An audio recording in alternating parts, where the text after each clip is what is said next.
Priority 1 message from Starfleet coming in on secured channel.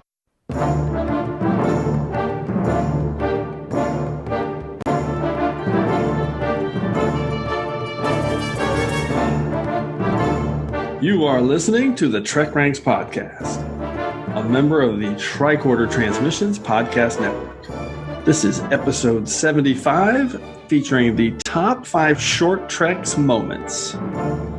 Welcome, Star Trek fans. I'm Jim Moorhouse. I'm the host of the TrekRanks podcast, and tonight we are tackling a brand new topic on TrekRanks. This one's going to be cool because we are talking about the short Treks on this week's show with our breakdown of our top 5 short Treks moments. And of course, the short Treks are, I guess they launched in 2018, about 2 years ago, and there's been 10 of them now. We're going to talk about more of that later, but let's get into introducing our guests, and then we can jump into this topic because I'm excited. This one's one of those finite topics where you can kind of get your arm around everything.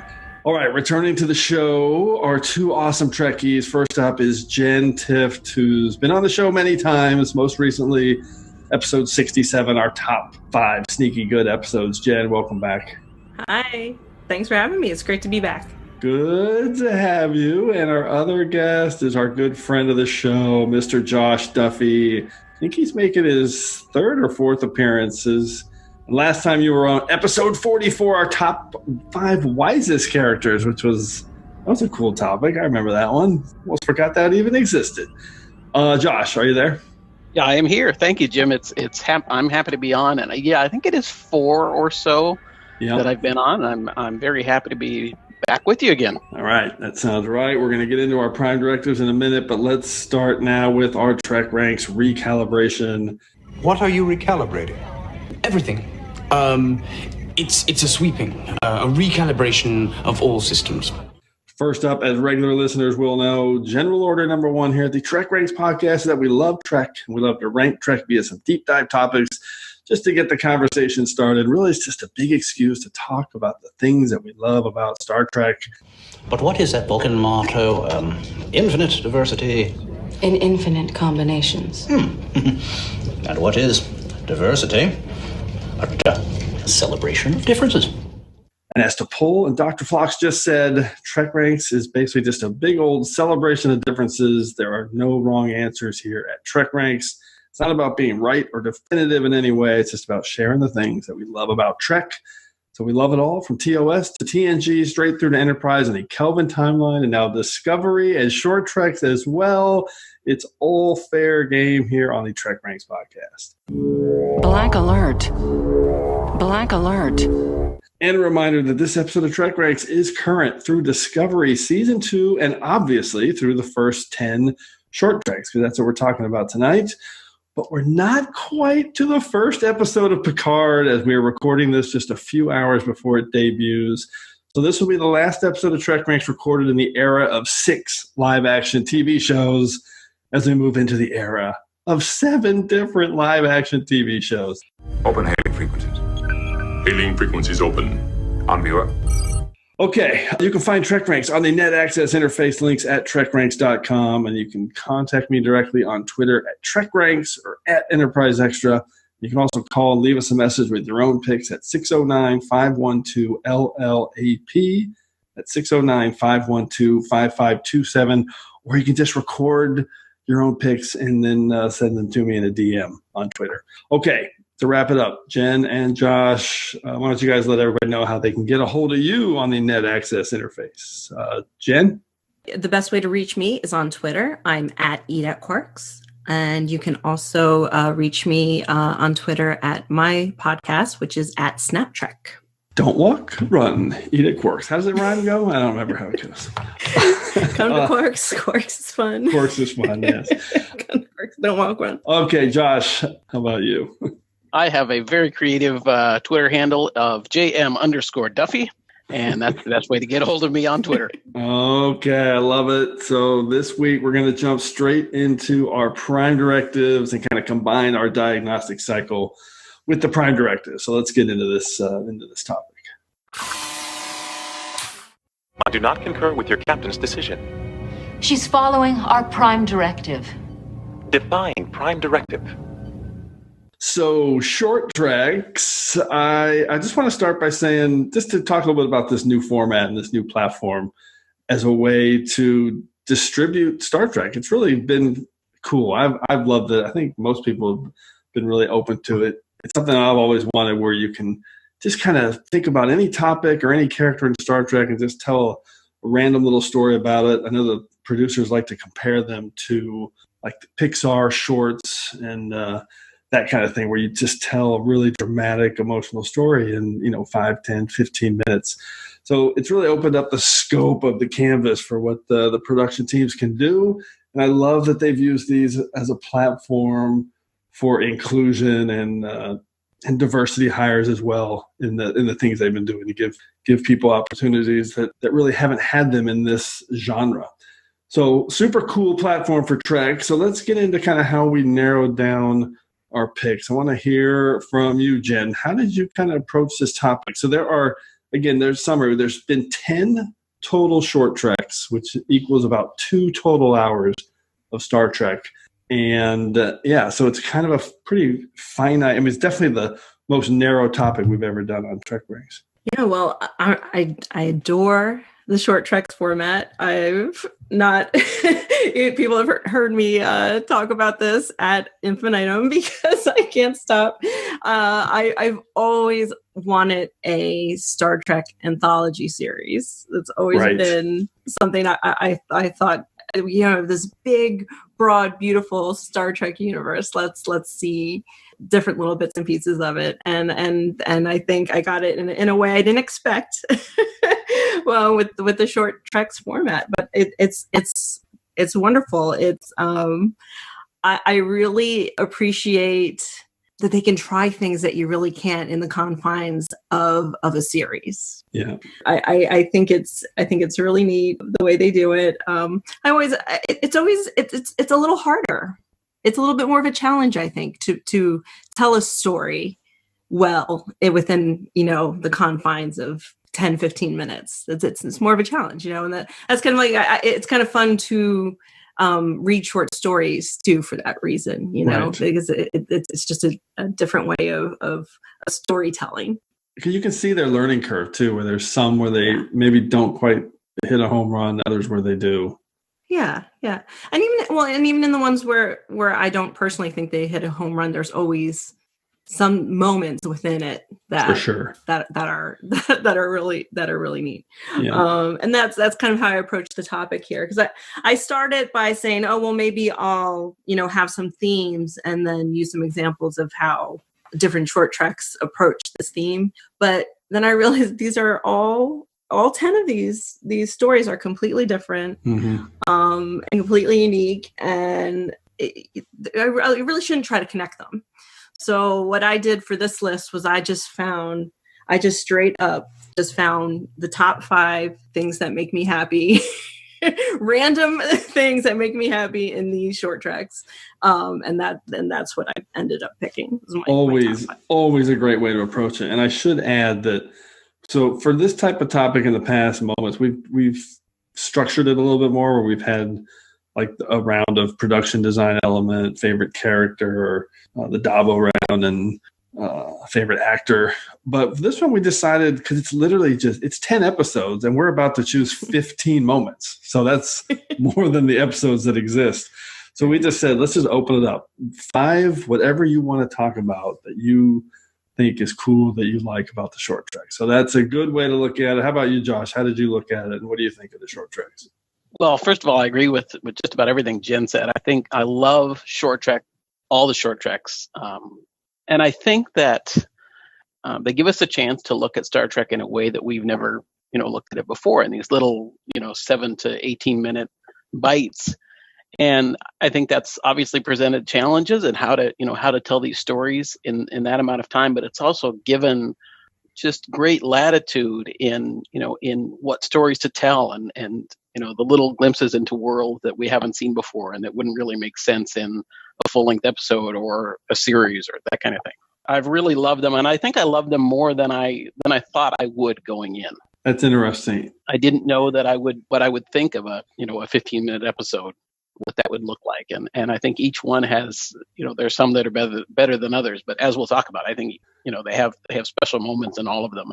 Yeah, I think we'll hit on that, where there's some where I'm like, oh, I wish this one was a full-length episode. And there's others where I'm like, oh, that was perfect just as it is. So nice and tight. So as for my Prime Directive, I thought, we talked about, we could be picking episodes that, the episodes themselves or moments or characters or scenes. And I thought that what I wanted to kind of guide my picks was I was looking for moments that stand alone without necessarily their impact on previous series or, in case of Picard, future series. But really, really moments or scenes or episodes that I would just try to take as much as I could for what they brought as standalone moments. Oh, that is awesome. So I think we all have 3 very different Prime Directives. This is going to be cool because mine evolved. I actually changed it last night because I was trying to decide kind of the end of my list. And then I realized that most of my moments were kind of focusing, I kind of had flipped it. I've never done this before, where it wasn't the moment in the episode. It was the moment where I realized how something they were doing inside the episode was connecting to previous Trek in a really cool way that I totally dig. I love when there's that kind of continuity and connection. And I realized that 3 or 4 of my picks were that, and a couple that I were considering were that. My number 1 pick was going to be something that did not fit that, so I had to eliminate that. But I decided to do a list fully of 5 moments where I was watching and realized, oh, at that moment, they were doing this type of thing to connect back to previous Trek. I think that's really fascinating that we have, almost took the opposite approach to our Prime Directive. But at the same time, I mean, while I was trying to, pick standalone moments that I really enjoyed, it's impossible not to, see the references or winks and let that cloud my, So I wouldn't be surprised if, even though you took your way and I had my Prime Directive the other way, if we end up with some overlap. We'll see. And Jen, just the pure enjoyment. Mm-hmm. The pure TrekRanks Prime Directive. 5 things that just make me happy. Yep. Short treks make me happy. Yeah, I love it. All right, let's do this. Third Romaticon, introduce us to the order of things. I am a Jem'Hadar. He is a Vorta. It is the order of things. Thank you, Third Romaticon. And as always, just a quick reminder on how we're going to go through the order of things. First, each of us will reveal our 5-word summary and a hashtag to tease our pick. Then we're going to talk about our top 5 short treks moments and the specific episode where that moment was seen, and then talk about why that made our list. And at the end, we'll pick just a few secondary system selections for the picks that just missed our list. And as always, if we have any duplicates, make sure you listen for the Defiant Torpedoes. Okay, Jen, let's kick this off with you. What's your number 5 pick for a short treks moment? All right. So my first pick actually comes from my least favorite short trek. And of course, my least favorite short trek is still in my top 10. I love that. So. That's so great. So that's how I think of it. But all right. So here we go. 5 words and a hashtag. A perfect foil for Edward. Hashtag Noel. And this is just the trouble with Edward, the character of Noel. Oh, okay. So you're picking Noel. This is fantastic. I'm specifically picking Noel because I think it's really hilarious that in this short amount of time, they didn't just flesh out the captain. They didn't just flesh out the Edward. We also got enough information about Noel for there to be several jokes about that character. And the jokes with him were the ones that made me laugh the most. So it was, like they're in the meeting and he's like, I fed one to Noel. Noel's a foodie, When Noel shakes his head no, when he looks at the Captain Lucero and shakes his head no, is genius. Right. It's so it really is. He's the one that Edward's talking to in the mess hall, like, oh man, new boss, right? And Noel's just the straight man, just like, everyone likes her, she's fine. But my favorite line in the episode is after that, when the Tribbles are taking over and they're trying to get some more information, and Edward talks about how he used human DNA in the Tribbles, and they're like, okay, whose DNA did you use? And he's like, mine, and they all react like, like this grotesque, like, oh, and this is my favorite line, the whole thing. He says, what, like Noel's DNA would be any better? That's right. Oh my God. It's brilliant that they were able in that short amount of time to give us this straight man character, that you could tell exactly what his relationship to Edward is, and he just is the perfect foil for that character, and it just cracks me up. Love this pick. Noel is a super, super deep cut from an episode that I'm confident we are going to talk about again. Josh, what's your take on Noel from The Trouble with Edward? It's a wonderfully inspired pick. I didn't think of Noel when I was thinking about The Trouble with Edwards, and I love it. You're absolutely right. I mean, in just this tiny amount of time, they created a memorable character and one that is the perfect foil. You're right. I love the pick. Yeah, the fantastic pick. Okay, well, let's move it along. Josh, what's your number 5 pick? Well, interestingly enough, my 5 words is a great tsunami of fur. And my hashtag is when your tummy needs a nipple. Oh, man. So we lead right into The Trouble with Edward. And my moment or scene is really the scene towards the end of the episode where there's the tsunami of tribbles coming down. Right. Before that scene, there's the scene where we talk about Edward's DNA, and where there's the random person with the tribbles sucking vacuum. Yeah, right. Yeah. I love the design of that. I almost picked the tribble sucking vacuum as my just soul moment. But I kind of went into The Trouble with Edward and really until this point not loving it.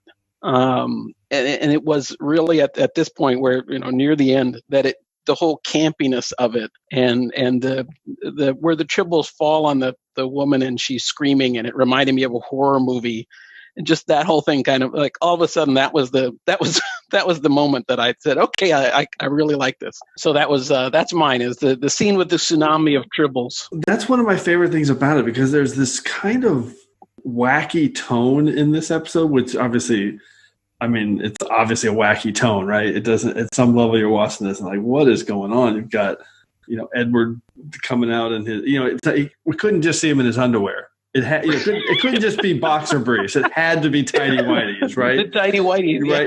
And you're like, what in the world is going on there? And he's got the barf line, barf, and that whole scene about this is the end of the conversation. No, this is the end of the conversation. I mean, so there's this wacky tone, which totally works. By the way, I love it. I think it does. I think if you, sorry, I didn't mean to interrupt you. If you try and look at the whole episode too seriously, which may have been what I was doing at first, you get caught up in. I think you can get caught up in the fact, in a lot of, is this really a good captain? Is this a captain I would want? And, those kind of things. And if you step aside from that and just focus on the camp factor. Well, the thing I was going to say, though, that beyond that camp factor is that there's real menace in the tribbles. You're actually seeing them replicate, and the scenes where they're replicating that's actually kind of terrifying a little bit. You're watching it like, oh my God.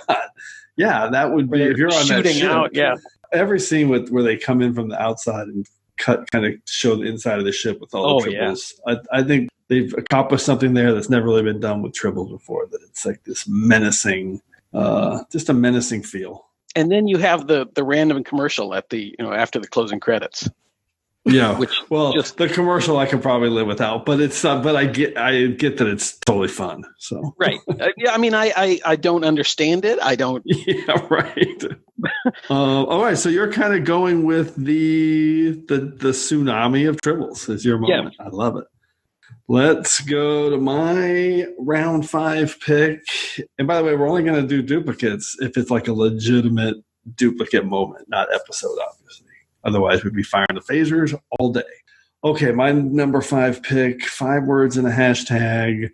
Apologies to the Muppet Show, hashtag Tardigrades in space. And of course, it's the Ephraim and Dot short trek. And my moment, again, was my realization as I'm watching this of just the scope that they were going to cover in this story, and realizing early on, once you see the Khan moment and then the naked time and the trouble with tribbles, and you just realize, oh man, they're telling this entire story across all of TOS, which is of course my first love. And it just really hit me in the feels that not only that they were showing all that old TOS stuff, but tying it in with the mycelial network and the cute little tardigrade. And I just really appreciate what they were trying to do there and the love letter that they were crafting. I don't care about the little mistakes that they made. And of course, there are a couple that have been well reported. For me, that moment when they just showing the Reliant facing down the Enterprise with the tardigrade kind of watching it from Wrath of Khan, it's incredible. And then you realize he's going to watch the ship explode again. I mean, really, really well done. Michael Giacchino directing it. I love it. And for me, it's that first moment when they're showing him looking in the window of sick bay. I don't care that there's no window in sick bay. And he sees Khan from Space Seed, and I was just hooked that they were going to tell this kind of story. Super cool. Jen, what's your take on Ephraim and Dot? Yeah, I thought it was a really nice way to tie Discovery, something from Discovery back into the original series, which was really a nice idea. It was really well executed, I thought. I like the fact that the inside the warp core became a usable space in the show. How cool is that? Something you can't do outside of animation, really. Yeah, that was so cool. That was so great, and the fact that we have a tardigrade and we have a robot, as our protagonists here, and so you could do things like that, like they can hang out in the warp core, and that's totally legit. Yep. Which I thought was great. I thought it was great. Yeah. How about you, Josh? Oh, just exactly the same thing, Jim. I remember watching this when I saw it for the first time, and as we see all of these moments, these TOS moments, you can just, it was so much fun to experience each one, for the first time, and then when you go and you watch it again and again, and you see ones you missed before. You can see how much love there is for Star Trek and for TOS, and that's taking the story with Mama Tardigrade out. It's a wonderful tribute, and I love seeing how they did it. Yeah, it's just a fun Tom and Jerry cartoon. Don't need to overthink it too much, people. That they that they added the A and that they moved the text was in the wrong spot. Who cares? They tried. It was awesome. Okay, round 4. Let's do it. Jen, what's your number 4 pick? My number 4 pick: A Gift of a Glimpse. #Welcome to Engineering. This is Ask Not. And just getting to see Enterprise's engineering section, which felt like a gift to me. Yeah. I mean, it was gorgeous and epic and expansive, which was, and so it was beautiful, but it also just felt like a gift because for 2 years of Discovery, we haven't been to the engineering section yet. That's right. And it's frustrating me. And even just getting to see it here in this short trek for just a couple minutes, a couple seconds was, I really appreciated that. And it also made me appreciative of the fact that they even bothered to do that. And it makes me think of maybe we might see it again, Yeah, there's a lot of people saying that. It could. Yeah. But it was gorgeous, and I appreciated that. This is also this isn't one of my favorite short treks either, but I thought because I thought it was interesting. First of all, that this is how they test their cadets that are going into the engineering department. Like that's a pretty expansive test. But I did appreciate that she was an engineer and that we got to see a part of the new old Enterprise that we haven't seen yet, and that was really special to me. I love the fact, Jen, that you thought of this, because it's not when I thought about Ask Not, I didn't think specifically of engineering. And I think that's the great part of A, this show, and B, the short treks is you can find these little teeny, moments or scenes that resonate with you. Right. And I think that's fantastic. I mean, and just I think their decision to give us little glimpse of engineering is fantastic. And I agree. I hope it carries forward. Yeah, it's a cool moment. I just love the moment too, because they're giving the excitement on Cadet Sidhu, I think is her name. Yeah. Her face is like everybody's excitement to have passed the test, be assigned, walking into engineering. That's a cool moment. I actually really like that short trek. It's not on any of my list, but the back and forth between her and Mike, I don't know, it really worked for me. Even though it's really short. That's a short trek. It is a short trek. Yeah, awesome. Okay, let's go to Josh. What's your number 4 pick? Well, speaking of short treks, my 5 words is Enterprise is warm and protective environment. Oh, yes. And my hashtag is Get Out Mama Tardigrade. I love it. And I think this is my only of my top 5 where I picked the whole episode.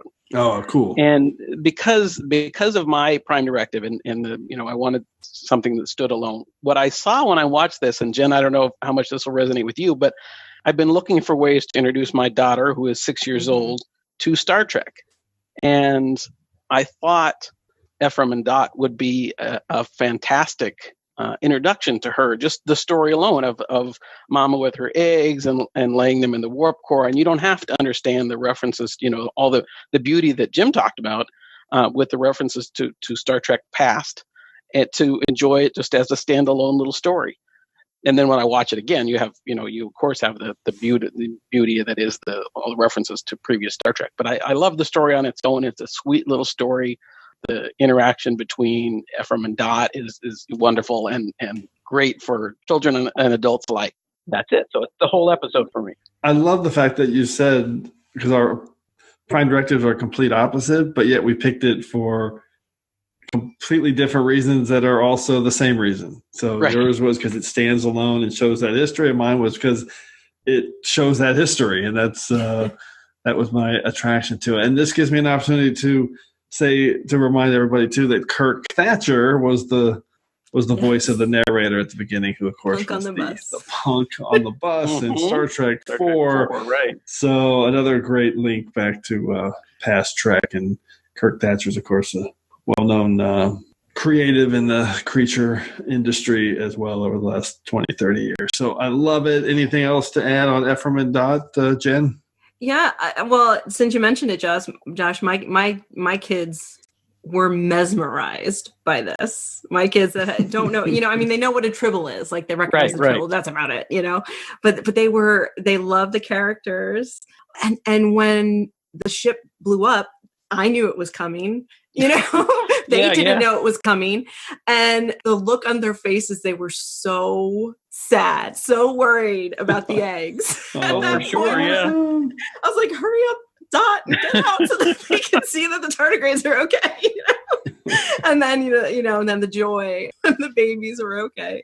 And you're right, it's a really good introduction for me, knowing all the different scenes that they were referencing, and it was fun for them who had no idea and just enjoyed the a robot and a tardigrade in space with a spaceship. Right. Like, that's a cool story. That's awesome. It's so cool. And this is a perfect example of the short trek platform where clearly this was designed and Kurtzman's team put this together as an entry point. It was designed that way. It was clearly something where it's the first thing created like this in 35, 40 years of Trek, where you could literally say it's literally designed for kids, also enjoyable for adults, but a great entry point for fans. I love it. And I'm glad that I really liked your 5 words in the hashtag, Josh, that you kind of highlighted her laying the eggs in the engine room. Just makes me so happy. It's so cool. So cool. Okay. Round 4, my pick to close it out. 5 words and a hashtag. Underneath, it's all meat. Hashtag like a scallop. And then, of course, it's my turn to pick The Trouble with Edwards. And my moment is just that instant realization at the start of this episode where I knew they were retconning the Tribbles' history. And I love that moment. And Josh, you talked about this a little bit.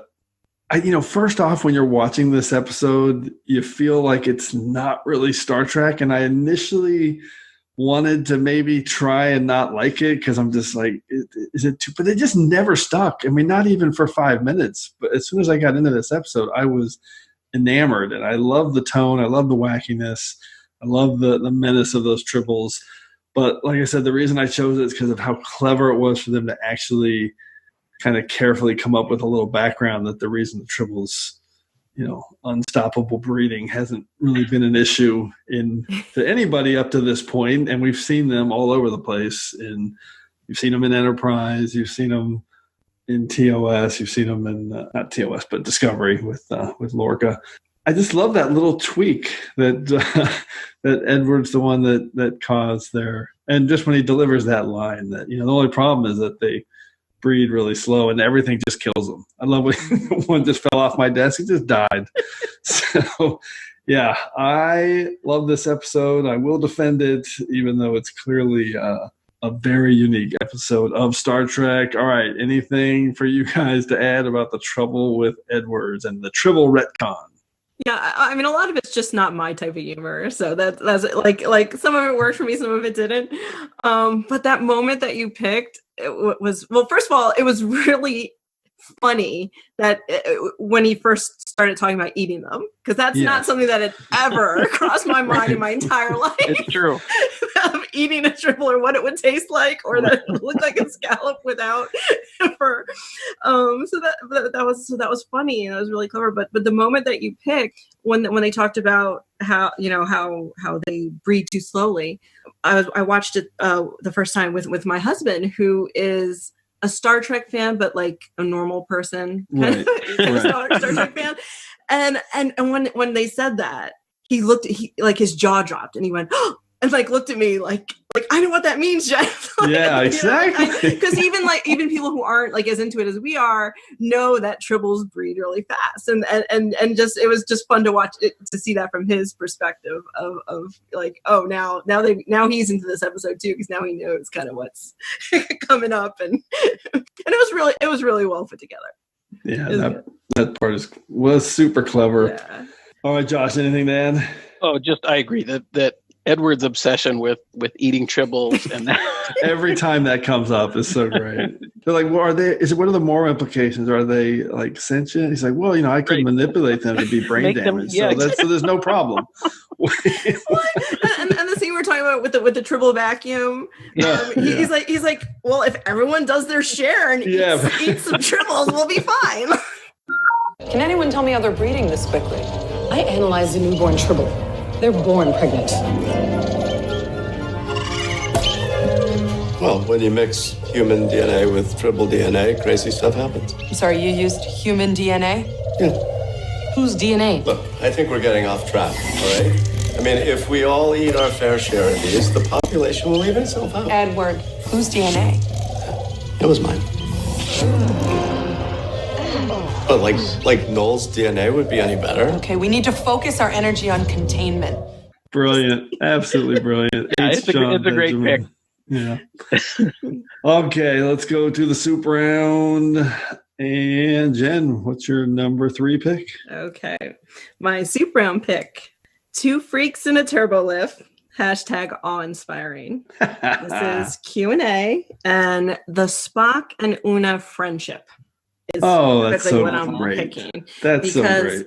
I love the way that they connected this to greater Trek lore. To the fact that we know that number one existed, and then they kind of retcon Spock into having her characteristics in the original series, and putting those two together and seeing their first meeting and how similar they are and what they share and how they both do have that freaky, quote unquote freaky side, obviously don't get to see too often. And I thought that was a really clever thing to do.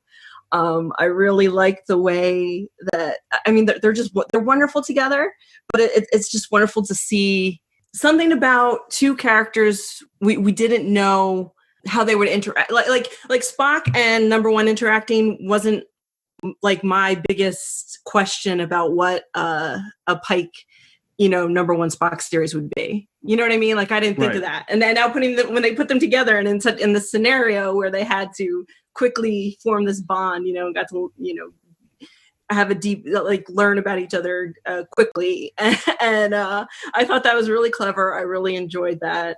So the moment I'm picking is at the end of Q&A when they're on the bridge and she does the cute thing. Like, she pretends to look up Spock's name, like, oh, that's Ensign Spock, yeah. And when they share, when they just share this smile, together when Pike asks if Vulcans can feel awe, and he says, yeah, we just don't, show it. And they get this knowing smile between the two characters. And I thought that was really, really excellent. I love this pick because under no circumstances did we ever need an in-universe explanation for why Spock laughed in the cage and in the menagerie clips. But here we go. Michael Chabon is giving us this, again, it's another gift. This is just a gift. It's so great to see the way those two interact the whole way through. I love it. It's one of my favorites. Yeah, I can't say enough about this episode and the fact that Michael Chabon is our Picard showrunner, and he's written two of the best, most impactful episodes of Short Trek. So yeah, it's exciting. Josh, what's your take on Q&A?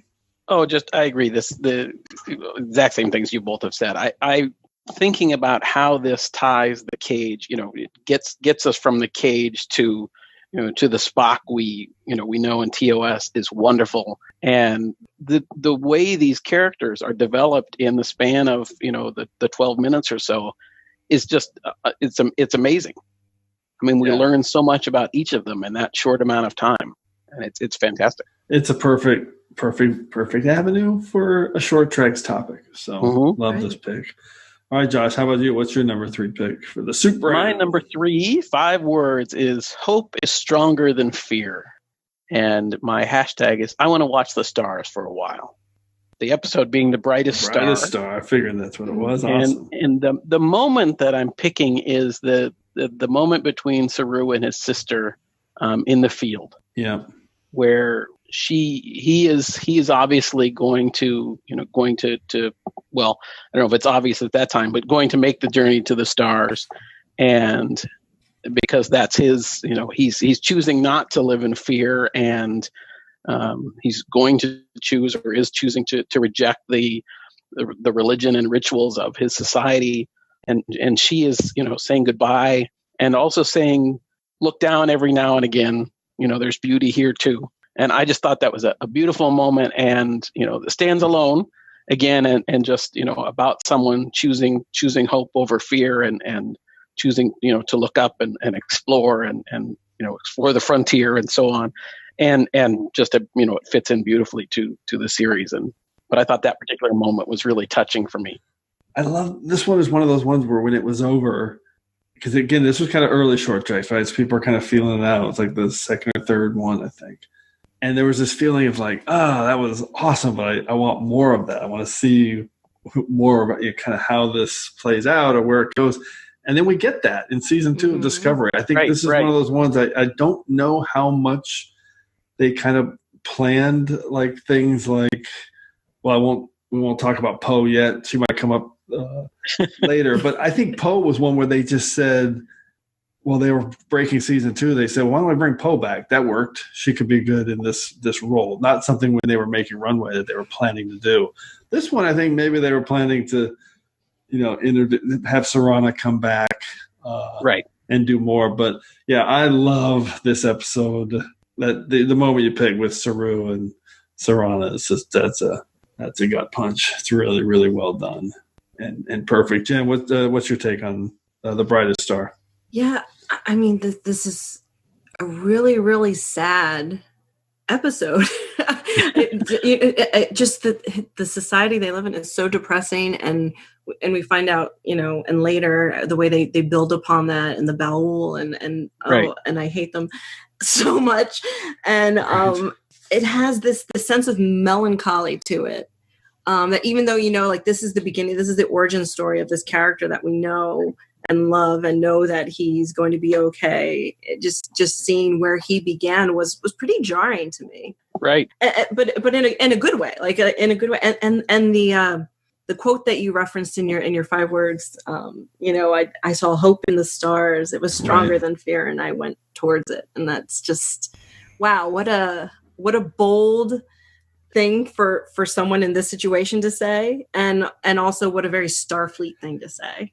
Yes, for sure. And I love that episode. That's a wonderful pick. So good. And the ending when it's Giorgio coming off the shuttle to meet him. And they do such a good job at kind of explaining how all that worked and what the details were in season 2 of kind of. Mm-hmm. I love this pick. Awesome episode. Another one. All right, let's close out round 3.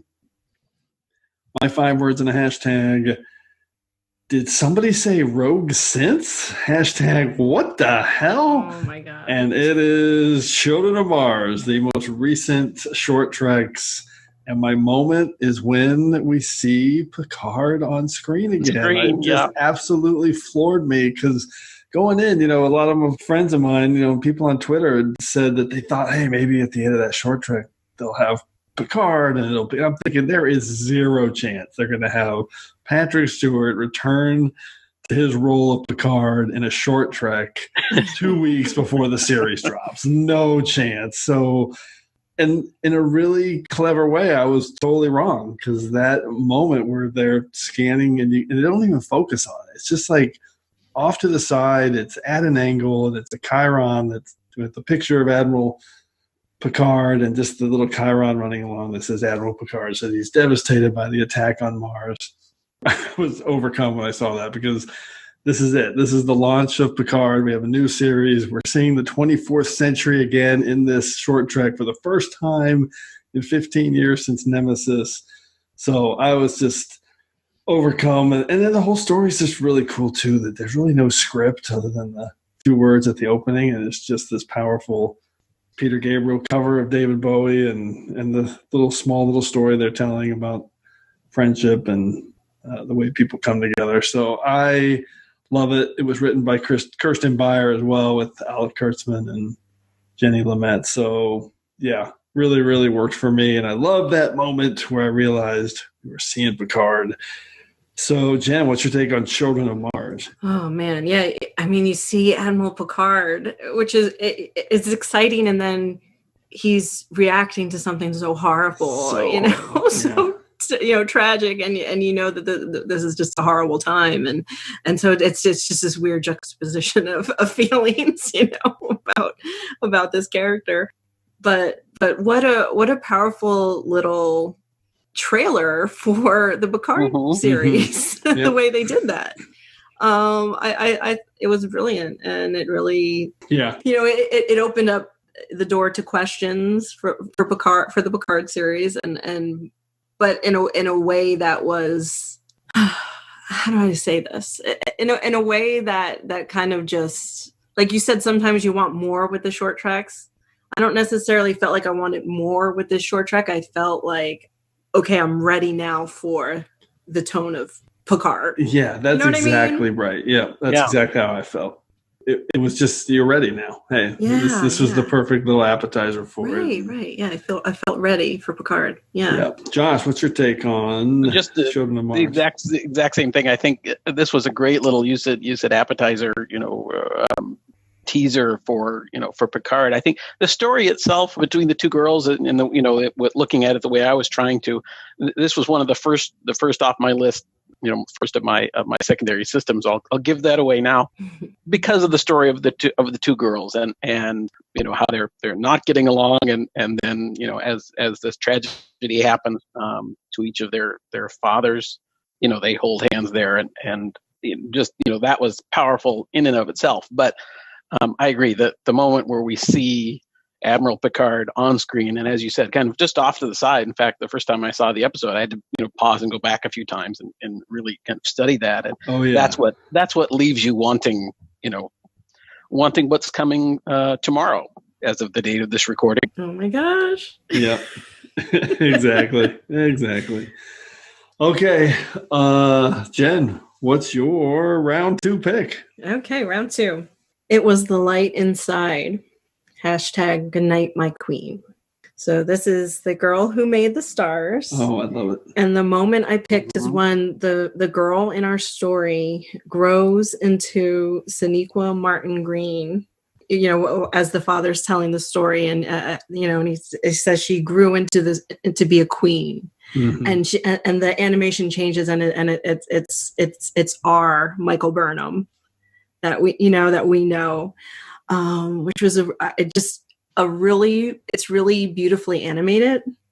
It's also really powerful for our hero, for Discovery, because Michael Burnham is our queen, and she's leading us into the unknown, into the 33rd century soon. She's not afraid. She's going to slay the darkness. We don't know what we're going to find there. She's going to lead us there. And I thought it was I think they did that on purpose to try to give us a little bit of where this character has been, but also where she's headed in the next season. And I just loved it. I adore that moment. I like that. I hadn't thought of that being kind of a precursor to what we're going to see from her. I had been thinking about it in terms of the fact that season 2 kind of opens with her telling this story a little bit about, and again, I love that kind of connection to. So here's a short trek coming after what we've seen instead of before, and it's just another platform. I mean, this is the most, and I'll say I say non-Star Trek. I don't mean that maybe the way it sounds, but it's the most non-Star Trek piece of Star Trek ever created, because it's literally a fable just being told. It could be in any context, this story. But it's thematically Star Trek, about exploring. Absolutely. That's kind of my it's totally Star Trek in that, but I also mean that it's a story that you can pull out, and it doesn't, I mean, I guess you could say that about a lot of stories, but I don't know. I don't know what I'm trying to say. I guess you're right. You don't need to know you don't need to know who this daughter and this father is. Right. It adds something to us because we do. But you're right. You don't need to know that to get the story. Understand. I guess what I'm trying to say, it's more of like if you're watching it and don't know it's Star Trek, you're not going to figure out that you might not figure out that it's Star Trek. Whereas if you're watching something else and you don't know it, you might figure it out. I don't know what I'm talking about, but I love it. I mean, it's magical and powerful, and the animation is just out of this world. Yeah, the animation is really fantastic, and Sonequa Martin Green is Burnham is my favorite character on Discovery, hands down. Me too. This is a great tie-in to her character. I love the way you frame that, Jen. It's awesome.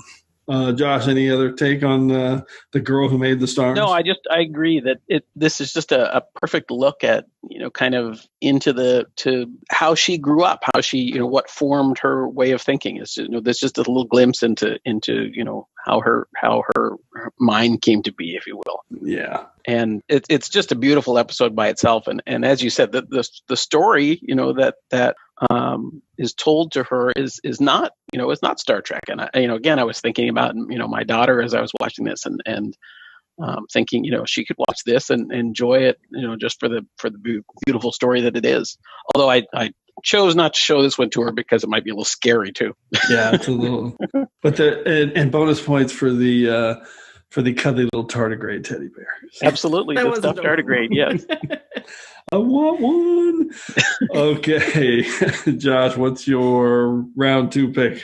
My round 2 pick, 5 words, is Zora and Kraft alone together. And hashtag, if we were lovers, would you tell me your name? I'm going to cry. And the episode obviously is Calypso. And the moment really is the moment at the end of the story, the final dialogue where Kraft is leaving, and where Zora says, "On your world, if we were lovers, would you tell me your name, your true name?" and if we were lovers on my world, you would give me my true name. And she says, "Oh well, then I already did." Ladies and gentlemen, Michael Chabon. I mean, Yeah, are you exactly. kidding me? That is so, I love that moment. It's incredible. Croft, on your world, if we were lovers, would you tell me your name? Your true name? If we were lovers on my world, you would give me my true name. Oh. Well, then I already did.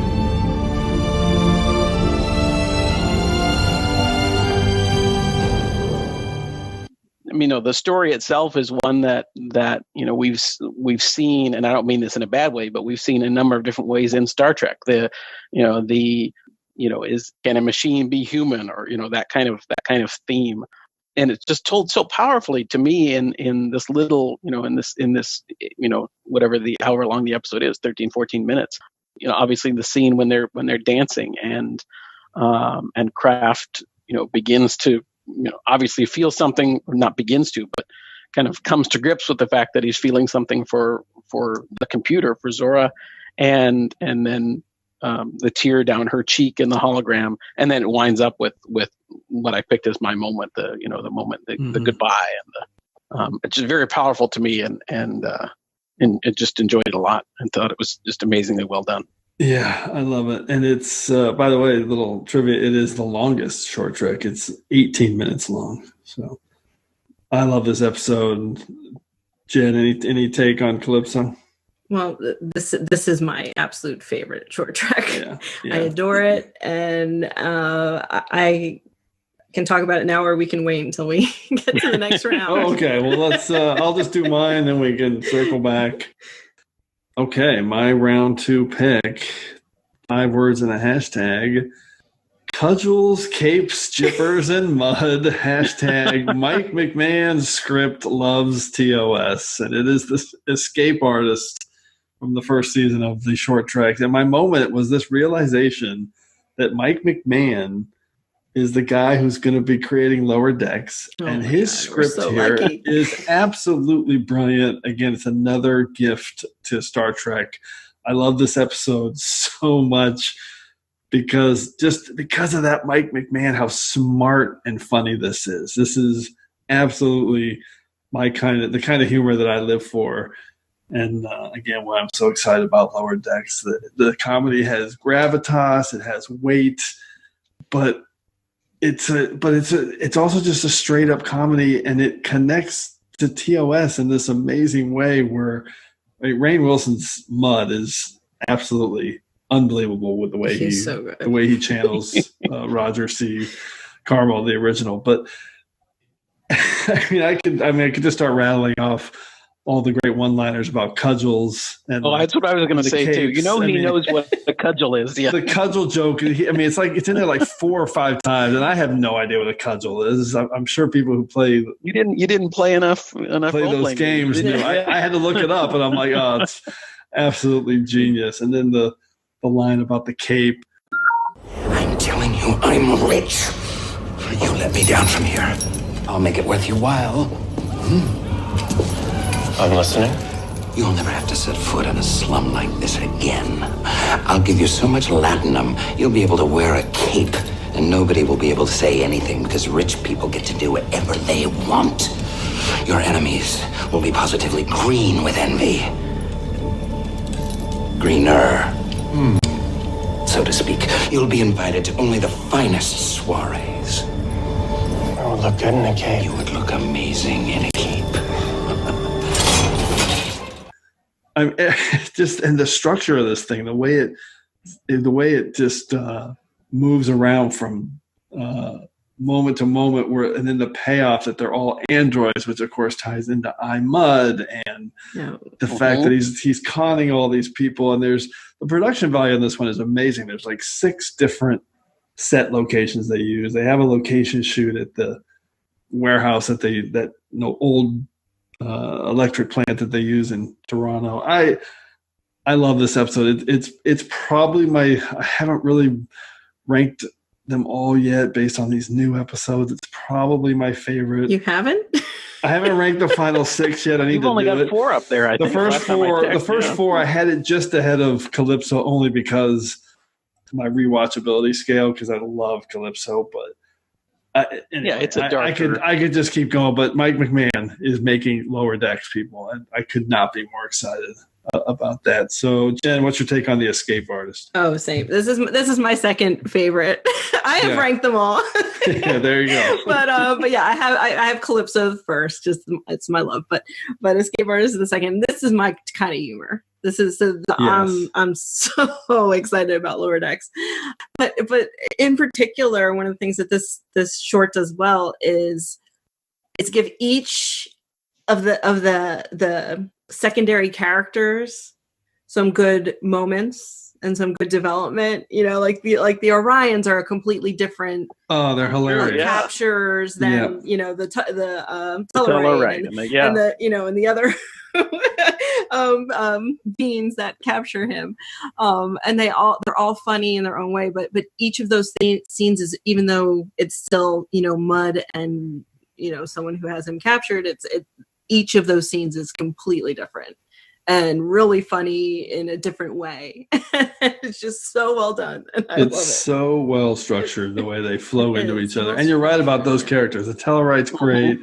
When he gets to the ship, the guy who's processing the mud androids is great. And there's a little short alien. Oh, that's right. Yeah. It's they can't find her ship, and he's like, "You can't find your ship." I love it so much. Any take on The Escape Artist, Josh? Before we move on? I agree with that, with everything you said. It does make you even more excited about Lower Decks if you weren't already. I think The Escape Artist is a great use of short trek. I mean, it's kind of the perfect story to tell in that amount of time. It doesn't necessarily need to fit in with bigger Star Trek, other than it does, but it's just perfect in itself. And then it totally does, because it's perfect fit right. for the TOS mud that we know. So, penetrating a space whale? Okay, let's move on to round one. Jen, what's your number one moment from your number one episode? All right, yes. So we know where this is from, but my 5 words and a hashtag. I'm not really a person. Hashtag liar. It's Calypso, obviously. The moment I picked, you alluded to, it's the moment of Zora's tear. Oh, yeah. And the reason I picked that particular moment is I'm not only because that's when everything, all the emotions come to a head, but it's also because this is not just a computer AI that mimics humanity. This is a sentient being who has emotions, who can feel things, who can cry, who can fall in love, who has, who can laugh, and she has a favorite movie, and she's legitimately alive, and you're not going to convince me otherwise. You know what I mean? And which is brilliant for so many reasons, but this is our ship. This is the Discovery, and this just makes me this just makes me appreciate the ship so much more. The ship now is a character, right? And we know something about the ship none of the other characters in the show know. No one knows that this is going to happen. We know it.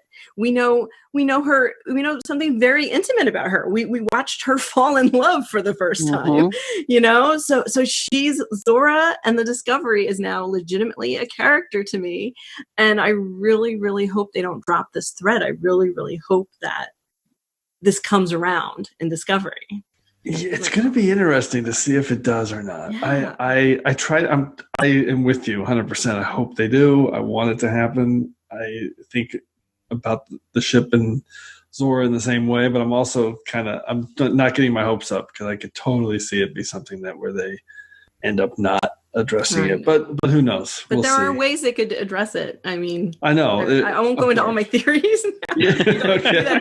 But there are a lot of ways that you can make that happen and have Zora become a character. And I always think about, I can imagine the look on Michael Burnham's face You know, when the discovery, you know, she actually gets to meet Zora someday. You know? Yeah. After this just being a ship and realizing what, you know, that she evolved, you know, over the 1,000 years and is now. I'll just say again, the script from Michael Chabon is incredible. He's wonderful. Yeah. And let's give a shout out to the two leads, because Aldous Hodge is awesome. Oh, yeah. He was great in that show Leverage. Always liked him. And then he was amazing. The voice of Zora is Annabelle Wallace, who trivia is Chris Pine's long time girlfriend. Oh, I didn't know that. I didn't know that either. Yeah. Yeah. So nice little Kelvin timeline tie-in as well. So yeah, and it's a different actress that plays the visual representation of Zora. Right. The voice is different. And she was just so perfect for that. So beautiful. I love when he says, you know, in my imagination, you have a visual representation. I'm sure you do in yours. Yeah. So it's how great to see how Zora imagines herself. Yeah, that was that's so cool. There's so many beautiful moments. So many layers. That's another one. And Jen, I hadn't thought of the fact that, you know, that we now are privy to, you know, to information that you know, the rest of the Discovery crew doesn't know about. I didn't think of it that way, and I love that. You know, I mean, you're right. You know, that's perfect. Hopefully it'll all tie in. Okay, Josh, what's your number one pick, man?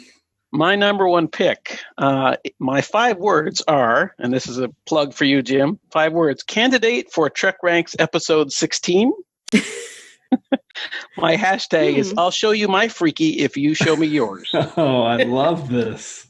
Wait, what's it? Is that one of the ones you were on? One off? No, it can't be one off. No, I wasn't on the Turbo Lift. Oh, it was a Turbo Lift. 16 is Turbo Lift. It's a Turbo Lift. I love your episodes, Jim. Oh God, there's too many scenes in. That's fantastic. I love it. So this is the obviously the scene in the Turbo Lift between Spock and number one, and really the moment is when they're, you know, when they show their freaky sides. Yeah, and the specifically freaky. when number one sings the yes. the Gilbert and Sullivan. You know, I was kind of blown away by that moment, and then with Spock joining in, you know, towards the end of the song.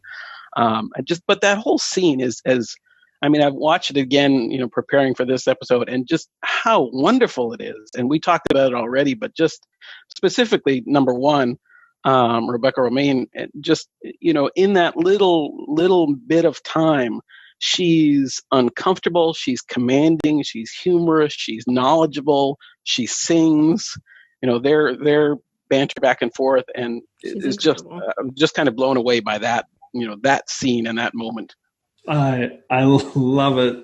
Jen, any other takes on Q&A? Actually, I should just go to my number one pick. 5 words and a hashtag. A laugh for the ages, hashtag modern major general. And my number one pick is also Q&A. I love it. I originally had Spock sings and laughs as my moment, but then I kind of changed it to, because I was doing the moments. For me personally, it was when I realized that they were explaining Spock in the cage, of course. Mm-hmm. So that kind of came together. But I'll say, and let's fire the Defiant torpedoes, because we're pretty much the same on this one, Josh, in terms of the Turbo Lift and that moment of the showing their freaky. And when she sings, it's beautiful, it's awesome, it's great, and that's enough. But when Spock sings, and then he finishes it off when she thinks, oh God, I've gone too far, I've embarrassed myself. And then he just blurts it out, and then he laughs. That Ethan Peck acting moment is glorious. It's so joyous and happy. It just, I love that moment. It is easily my number one moment in all the short treks, is that look on Spock's face and that laugh. They're together. Oh, it's just fantastic. I am the very model of a modern major general.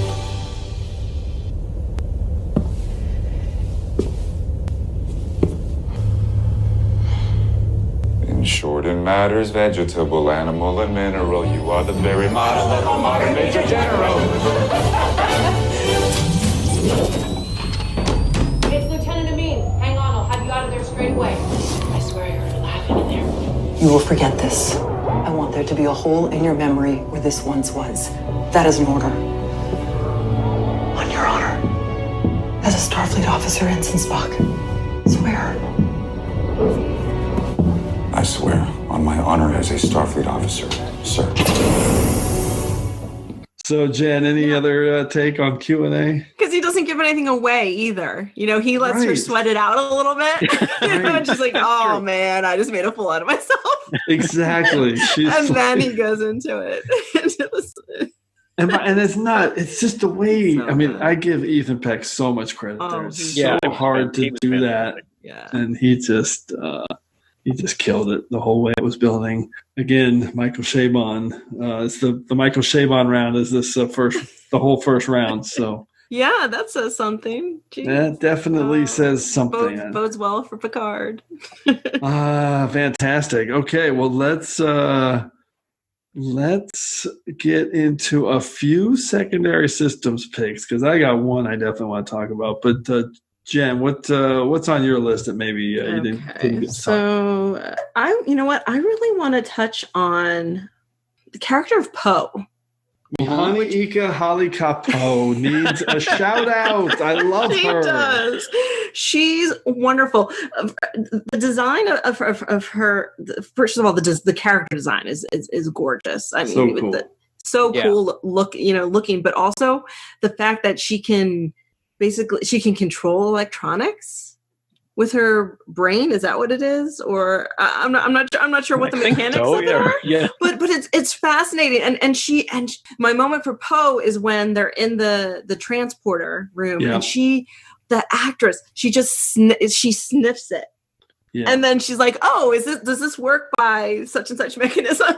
Like she has such an innate ability with electronics that she uses. All of her senses are connected to her abilities, and it's so fascinating. I love her. I love that you brought up Poe because my moment for Poe was that the fact that they brought her back. Says it all. The fact they brought her back is so cool. She was so effective in such sweet sorrow. Oh, and it was really nice the way they did it too. Because Tilly just comes running up with some ice cream, and Pike's just like, "What is going on? How do you know the Queen of Zia?" That was so good. They have like a secret handshake or whatever. Like when she comes back, it's so funny. I love it. Any others you have, Jen? Oh, you know what? There's one. Back to the trouble with Edward. Believe it or not, I say it's my least favorite, and I've been talking about it quite a lot. But the unexpected use of the Bing Crosby song. Oh my God, that wasn't that interesting? Yeah, Johnny Appleseed. That really got me. Really it's a worked song from my childhood. Me too. The same thing. Yeah, and unexpectedly hear that in a Star Trek. You know, and it fits so perfectly, so unexpected. It was so lovely. I really love that. It was really, really effective. And the lyrics just kind of open your eyes to, oh, yes, right. This is perfect to describe tribbles. By the way, again, Short Trek's doing things different. Yes. The only two songs ever used in Trek, like pop songs with lyrics, are in Short Treks. And they are, of course, that... the Johnny Appleseed, and that's Bing Crosby. I don't think I knew that. And then of course the Peter Gabriel cover of David Bowie's Heroes. That's interesting. only two ever. Wow. Yeah, I love that one. Josh, any secondary systems on your list? Well, I agree with the ones that you guys have already mentioned, or that Jen, you already mentioned. I didn't even think of the Johnny Appleseed as a moment by itself, but I think that's terrific. The one that kind of we hadn't talked about much is in Ask Not. We see the Pike, Spock, number one. We see them all together, and I just thought about how special that was as a moment. Yeah. As brief as it was. I think the rest we talked about, and I already mentioned one of my secondary systems earlier. So I think that those are the ones that I had down. And that moment kind of continued from Q&A because Spock said, "Oh, what does he say about number one?" He says, "We've come to expect no mercy from number one." That's right. You're right. Yeah. And they have this she does a little Spock eyebrow raise. Yes, you're right.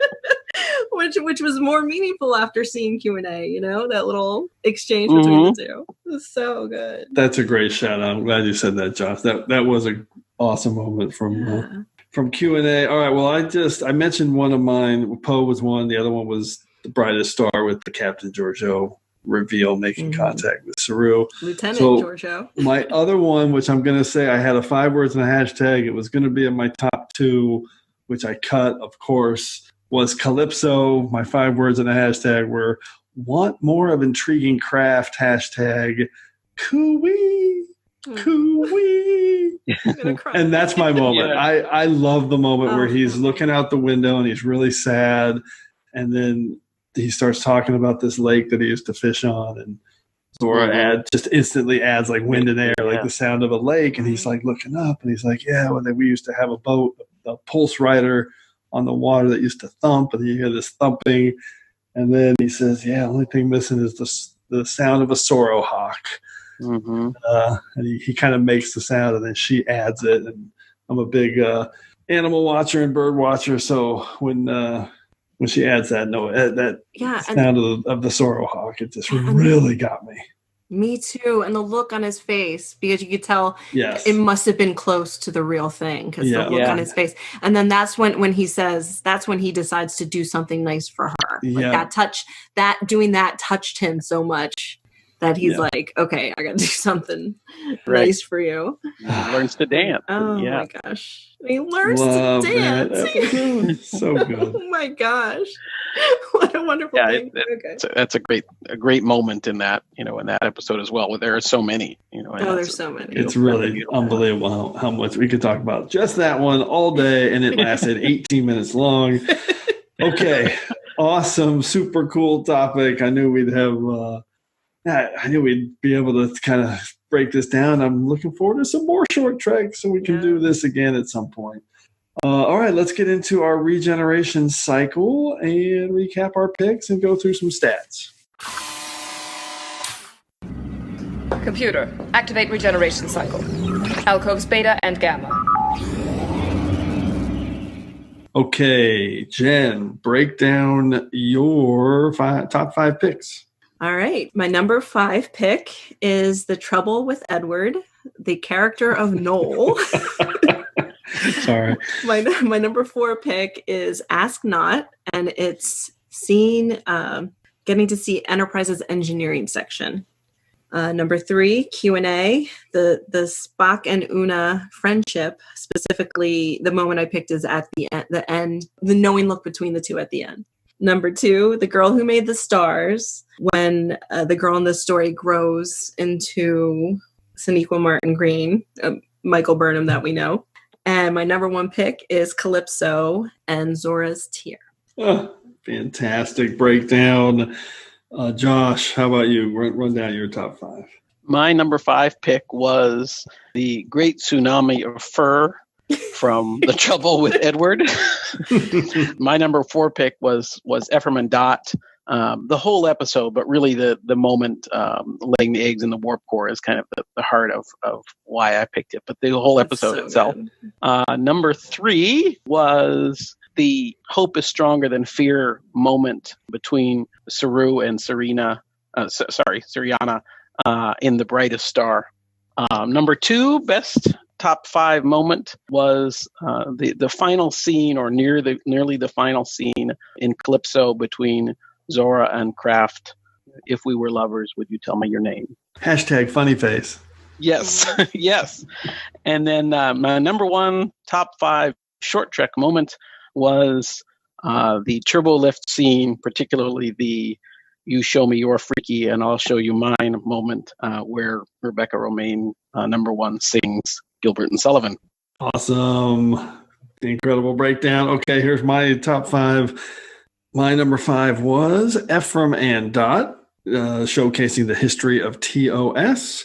My number 4 pick, The Trouble with Edward, and it was the Tribble retcon moment. My number 3, Children of Mars, and the reveal of Admiral Picard very slyly at the end of that episode. My number 2, The Escape Artist, with Mike McMahon's incredible script, just blowing me away and being excited about Lower Decks. And my number one was Q&A, and it was Spock's laugh after he sings a little bit of Modern Major General. Fantastic summary. So again, there's only 10 episodes, and we hit on every single one of them except Runaway, which is not that big a surprise. It was the very first short trek. It's a little bit of a kind of a interesting structure that worked in some ways, didn't in others, but we gave our big shout out to Poe, who is the best. Okay, so the statistical breakdown. We had one each from The Girl Who Made the Stars, Children of Mars, Ask Not, The Escape Artist, and The Brightest Star, and then two each from Calypso and Ephraim and Dot. And leading the way with three was The Trouble with Edwards, The Trouble with Edward, and Q&A. So you get it all with short treks, to say the least. That is an interesting breakdown. Yeah, it really is. Spread it around. Calypso should have had three, but I ended up cutting it. Pretty amazing. Okay, once again, we've entered a temporal causality loop. So before we can depart, it's time to hear from you. Enterprise has been caught up in a temporal causality loop, and I suspect that something similar may have happened to you. And for this week's temporal causality loop, we have another voicemail, and this one's awesome. We've been getting a lot of voicemails in, so we're going to try to get them all on the air at some point.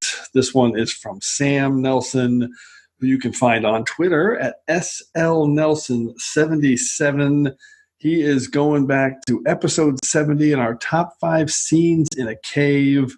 Lots of cool picks here on this voicemail.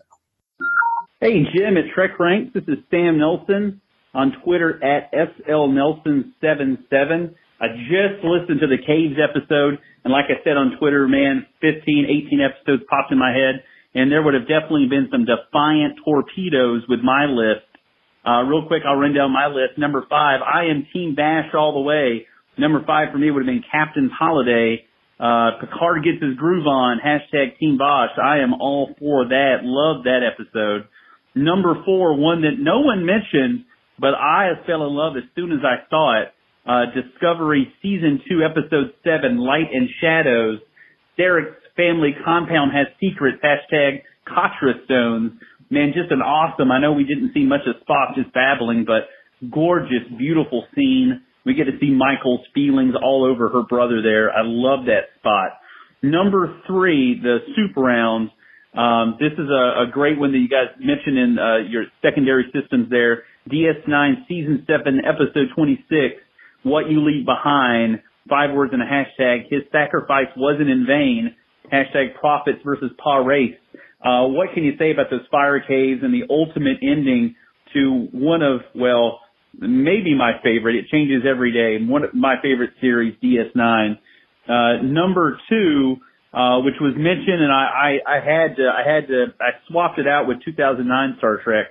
5 words and a hashtag, can I cook or can I? Hashtag keep quoting regulations. It's the scene in the Genesis cave from The Wrath of Khan. Just Kirk's confidence, Saavik figuring it out, David figuring out that his dad might be a bit of a douchebag. Love every minute of that. McCoy knowing the whole way through what was going on. It was just a classic Star Trek scene. And my number 1 pick, and I swapped it out after hearing your number 1 pick, my favorite episode in all of Trekdom, all 700 plus hours, is Devil in the Dark. But I swapped it out for one of my other favorite episodes. 5 words and a hashtag is McCoy plays the third wheel, hashtag Angry Spock and Zarabeth Make Nice. It is Season 3, Episode 23 of the original series, All Our Yesterdays. Just a gorgeous piece of work there. Love that episode. I wish that maybe it would have been the final episode even above a Turnabout Intruder, but just a gorgeous episode.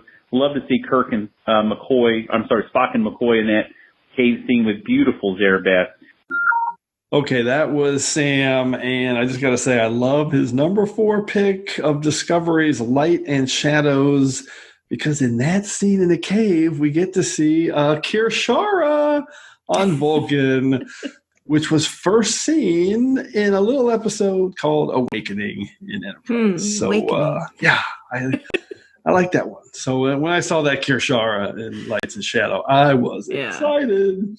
Love that list, and more than enough to clear ourselves from this week's temporal causality loop. So as always, I want to thank everyone again for all your great responses to the TrekRanks podcast. Keep your list coming to me so we can retweet them at TrekRanks on Twitter.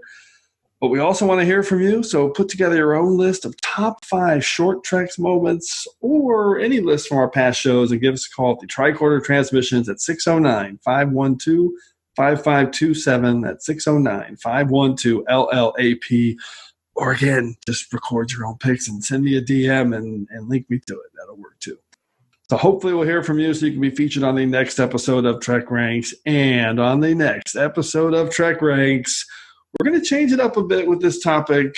It's a cool one. We haven't done anything like this in a while. It's going to be our top 5 comedic characters. So way back in episode 4 of TrekRanks, we did our top 5 comedy episodes, and I was thinking this would be a good way to kind of dive back into showcasing how funny Trek can be. So Jenn and Josh, if you had to choose one of your top 5 comedic characters right off the top of your head, who would it be? Jenn, what do you got? Oh, give me a minute. I was thinking the same thing. I need a minute too. Oh, just pick Q and be done with it. Well, I was the first thing that popped into my head was Mud. Oh yeah, well that's a good one actually. See, I haven't really started thinking about this yet, but Harry Mudd would be a pretty good one. I like it. The first thing that came to my head was Kevon, the Vorta. Oh my god! Oh yeah, fantastic. Every time that guy's on screen, he cracks me up. I hate Ferengi. That is a wonder. That is a wonderful pick. That's awesome. All right, we have Kevon and Harry Mudd. 2 awesome picks. It's going to be a great topic because you can go a lot of different directions on that one. All right, so before we wrap it up, a huge thanks to Jenn, Tifft, and Josh Duffy for coming back on the show. Great to have you guys on. Any final Trek subspace transmissions you guys want to relay before you depart? Jenn? Thanks again for having me. And I just really, really hope that we get a short Trek season 3 and beyond. Yeah, they haven't really announced that, and they've been a little bit coy about it. I think it's going to happen. It's just a simple no-brainer, but nothing official yet. Josh, man, hope great to have you back on. Well, thank you. It's been great being on. If I could talk here at the end of the evening, and I'm assuming everyone that listens to TrekRanks has seen the short treks. But if you haven't taken the time, they're so quick to watch them, and they're just fantastic little bits of Star Trek. And if you haven't seen them, please do. I'm glad you brought that up. I'd be remiss in saying that it's kind of a bummer for some of our international listeners that they haven't really been released in an official way. Season 2 still hasn't been released officially overseas, which is a big bummer. It sounds like they're going to do it again like they did at the last minute with Season 1 right before Discovery Season 2. Obviously, Picard is debuting now, and it hasn't happened yet, but hopefully it'll happen soon. And hopefully everybody can figure out ways to watch them as well by accessing, some subspace transmission and figuring it out. I hope so. I watched one overseas. I was traveling overseas when one dropped, and I had my VPN, everything ready. I literally got off the plane, sat in the airport, turned on my VPN, and I watched. Oh, it was Calypso, actually. It was amazing. I watched it in the middle of an airport somewhere. Okay, that's it. We're done. Thank you, everyone, for engaging with us again here on episode 75 of the TrekRanks podcast. As always, I want to close by saying I'm looking forward to standing with you again here in this place where I belong. Universal Translator. Tilly. I'm Tilly. What's your name? My name is Keep Your Human Digits Off Me, please. It's a family name. My name is also, I can build a translator like that in my sleep. In fact, I did when I was 9. Oh yeah? Did you calculate the precise protein concentration and small particle dispersion of emulsifiers to make a matter synthesizer dispense nothing but Spumoni ice cream when you were 9? No, you didn't. Because you didn't know what ice cream was until 30 seconds ago.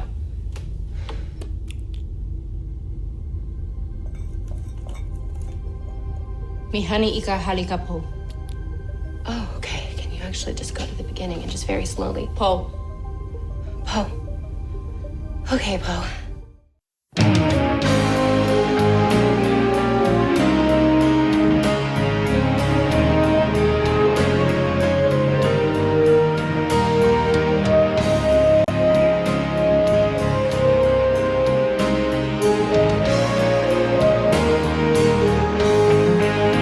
Just want to remind everyone again that the entire TrekRanks catalog is available for you to download and listen to at TrekRanks.com and on your podcast player of choice. Our episodes never get carbon dated, so check out the topics you've missed and maybe just want to listen to again over at TrekRanks.com. And a reminder to check out our friends 5-Year Mission at 5yearmission.net. They're writing a song for every episode of Star Trek, and you won't believe how great their music is. They also have a podcast at the Trek Geeks Network, so seek them out. You won't regret it.